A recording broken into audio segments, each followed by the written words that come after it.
As President Biden nears the official one-year anniversary of taking office, he continues to grapple with having to clean up some of the many messes left by the previous administration.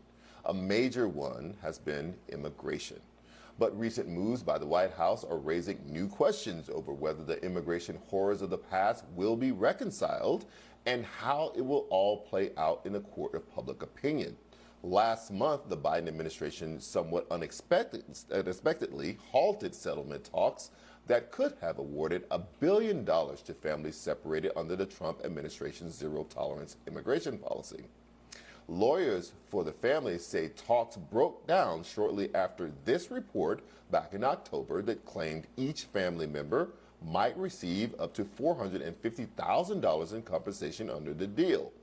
Biden called the report garbage, but would later explain that it was actually the dollar amount he rejected, not the general idea of compensation. Some of those lawsuits have now reactivated and resumed this week. As the Washington Post reported, in a sign of difficult fight ahead, lawyers in one case refiled motions Tuesday to compel the government to turn over tens of thousands of internal documents, including 10,000 pages of Justice Department emails, records, and handwritten notes about Trump's separation policy. The motions had been set aside while talks were underway. Pair all of that with a class action lawsuit filed by Haitian migrants last month against the Biden administration over their treatment at the southern border in September. As The Hill noted, the lawsuit specifically accuses the Biden administration of failing to prepare for the influx of migrants despite being aware of the immigrants' imminent arrival.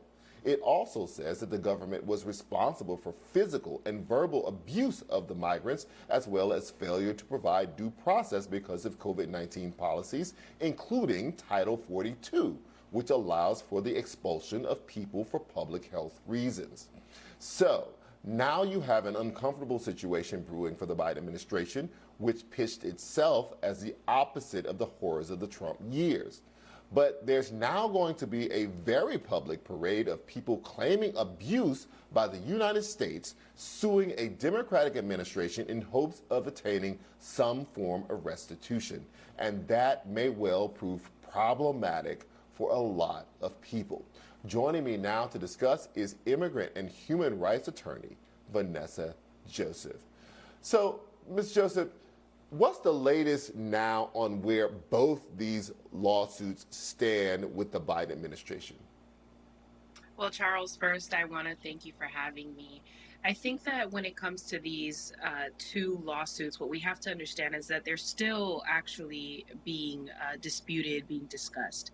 And what's really important for people to know is that, this administration made promises initially at the outset, dependent on the vote of people from Black and Brown communities to arrive to this position, only to slap them in the face in the ways that they have around immigration. So, let's take disaggregate these two. Let's take this child separation issue first. The Biden administration is not even claiming that this was justified, that it was right. They are saying, in so many ways, this was wrong. Something has to be done. Biden is basically saying he's just uncomfortable with the dollar number on how much that these people could be paid. That seems like they could restart negotiations on a dollar amount. Do you believe that they would do that? I absolutely believe that they would do that. I believe that they should do that. It's really horrific that we're discussing dollar amounts this way, considering what these folks have been through. And I think that, it's interesting how we're always able to find money for plenty of other things. And yet human lives, we just don't value enough to give them restitution that they very much merit. Now, let's take the Haitian case. They're not really asking for the same kind of monetary kind of restitution that the other migrants are asking for. They're really asking for, bring us back, pay for that, and restart the process of us applying for asylum. But there's been no reported progress or even discussions between those migrants and the Biden administration. Do you know of any discussions or kind of negotiations that are going on between those two sides that could prevent this from going all the way to court? I'm not aware of any negotiations. And I think that what folks need to realize as far as the difference, right? So when we had thousands of people under the bridge in Texas at the border, right? A lot of people were under the assumption that for some reason this must be illegal. This is unlawful for people to actually come in, for people to come and seek whatever relief, right? Actually, it's not illegal. It's in the books that you can cross the border, you can enter the country at a port of entry. You then are able to ask for asylum, right?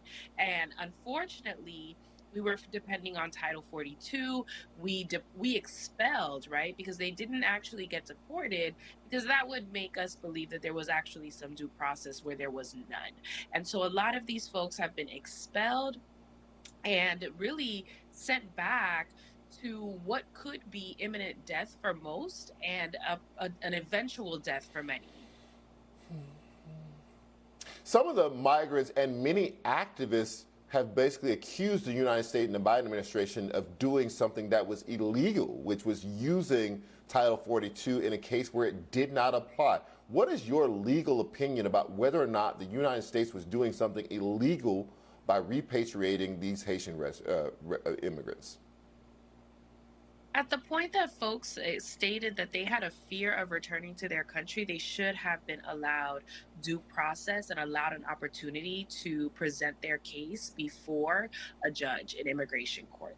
Unfortunately, depending on Title 42, and saying, especially at a time, remember that this was a time when we believed that we had this all under control. And so we were sending conflicting messages as a nation, saying that, oh, well, we have this under control, but because of Title 42, we're going to expel folks, right? And knowing good and well that Haiti itself wasn't armed to deal with COVID. Let's just focus a little bit on the migrants who were returned to Haiti. It is our understanding that many of these migrants had not been in the country of Haiti for years, that they had been in South America. They had heard on, some internet channels that this was a good time to make their way to the United States and cross over and apply for asylum. They were then kind of summarily expelled and sent back to Haiti, where they had not lived for a while, in the middle of the aftermath of a hurricane and the assassination of a president, and gangs were running rampant. Many of them had no place to live there because they had abandoned that long time ago. Just from a moral positioning, what do you think about what the United States did to those Haitian migrants? I think, as a Haitian woman, right, in particular, I think that it was horrific. What happened not only at the border, the treatment at the border, right? You saw images that really evoked sentiments that I think a lot of folks were not used to experiencing, right? Because they had never seen that. Unfortunately, I had always heard stories from my clients about what was happening to them at the different borders, but to be treated that way, right? To be kicked by horses, to be lassoed, right? Like an animal, to be not even given enough food, right, at the border in these different encampments, I think was already horrific in and of itself. But what makes it even more horrific to me is the fact that the United States, who is clear on the fact that there's civil unrest in Haiti, that the president was assassinated, right? It wasn't even safe for him. That there was an earthquake that ravaged the south of Haiti, a significant portion, and to even issue level 4 travel warnings to Haiti means that you have fully acknowledged that Haiti is not a safe place to be. And yet, you've expelled people and sent them to their death to Haiti, and used, right, the cover of Title 42 to justify what you were doing, whereas Hmm. people should Right. have been given an opportunity to present a claim for asylum.